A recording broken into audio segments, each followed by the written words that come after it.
जी बिल्कुल, मैं इस वक्त मौजूद हूँ सूबाई असम्बली चौक में और Peshawar public school and college Warsak road के स्टाफ यहाँ मेरे साथ आप देख रहे हैं सरपा एहतजाज है। इसमें क्लास 4 से लेकर टीचर, प्रिंसिपल, तमाम स्टाफ यहाँ मौजूद है। उनसे बात करते हैं कि क्या कहते हैं। सर क्या कहेंगे? बिस्मिल्लाहिर्रहमानिर्रहीम। मैं Peshawar public school and college का सीनियर टीचिंग स्टाफ मेंबर हूँ। हमारा इदारा सिमी गवर्नमेंट इदारा है। ये 79 में इस्टेब्लिश हुआ था, ग्रांटनेट की बेस पे इस्टेब्लिश हुआ था। क्योंकि स्टार्ट के दिन थे तो कुछ सालों तक गवर्नमेंट जो है वो ग्रांटनेट दे रही थी। अब जब फिर ये अपने पाँव पे खड़ा हो गया ये इदारा, तो फिर गवर्नमेंट ने ग्रांट देना बंद कर दिया। तकरीबन 95 है कि 96 से ग्रांट बंद है हम पे। अब अभी तक हम सरवाइव कर रहे थे। मुश्किलात कैसे? अब जो है मुश्किलात ये है कि हमें जो इस महीने की तनख्वाह है, आज 10 तारीख है, हमें तनख्वाह नहीं मिली। हमारी तनख्वाह का डिपेंड जो है वो बच्चों की फीस पे है। वालिदैन तब फीस जमा करते हैं जब वो तनख्वाह ले लेते हैं। तो अभी तक यानी हमारे बच्चों के मेजॉरिटी वालिदैन ने फीस जमा नहीं किए। सर अगर ये मुतालबा गवर्नमेंट हमें कुछ नहीं दे रही ताकि हम उससे अपनी तनख्वाह वसूल करें।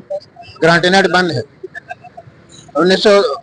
2021 में तकरीबन 7 करोड़ 80 लाख रुपए मंजूर हो चुके हैं, वो अभी तक रिलीज नहीं हुए। अगर ये मुतालबात पूरे ना हुए, एहतजाज कब तक जारी रहेगी?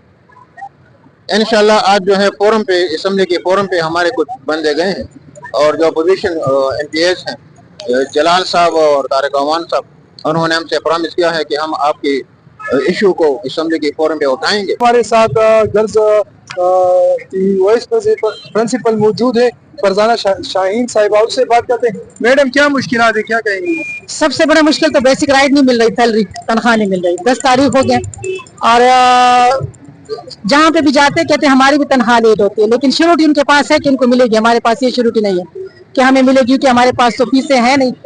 और हम अपने डिपार्टमेंट जा रहे हैं तो वो भी डाजिंग हो रहा है। कभी कह रहे हैं कि ये मीटिंग करेंगे, कभी दूसरी मीटिंग करें। हालांकि ये एक ऑटोनोमस बॉडी है, एक ऑर्डिनेंस के थ्रू बना हुआ है 79 में, और ऑर्डिनेंस जो है वो 71 का जो है उसके मुताबिक हम गवर्नमेंट के ही, हमारा BOG है, बोर्ड ऑफ गवर्नर है, और वही हमारे रिस्पॉन्सिबल है। तो बस मसाइल ऐसे होंगे कि हमें रेगुलर ग्रांटनेट मिलना चाहिए जिस तरह पहले मिलता था। बीच में जाहिर है हम इतने माशाल्लाह कमा रहे थे कि जरूरत नहीं थी, लेकिन अब जब जरूरत है तो गवर्नमेंट को देने चाहिए ग्रांटनेट। तनख्वाह नहीं है मैडम, कर कैसे चल रहा है? देखिए ये तो बात ये है कि जाहिर है गड़बड़ तो होती है, चाहे घर चलाने वाला मर्द हो, औरत को भी तो पॉकेट मनी चाहिए होती है, जो कि हम लोग जो है वो अपनी जरूरियात पूरी करने के लिए जो है वो जाहिर है जॉब करते हैं।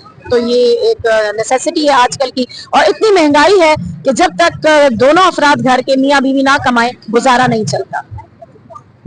जी बिल्कुल नाज़रीन, आपने सुना सारी दुनिया को तालीम देने वाले, दुनिया में शऊर उजागर करने वाले खुद आज फुटपाथ पे बैठी हुई हैं।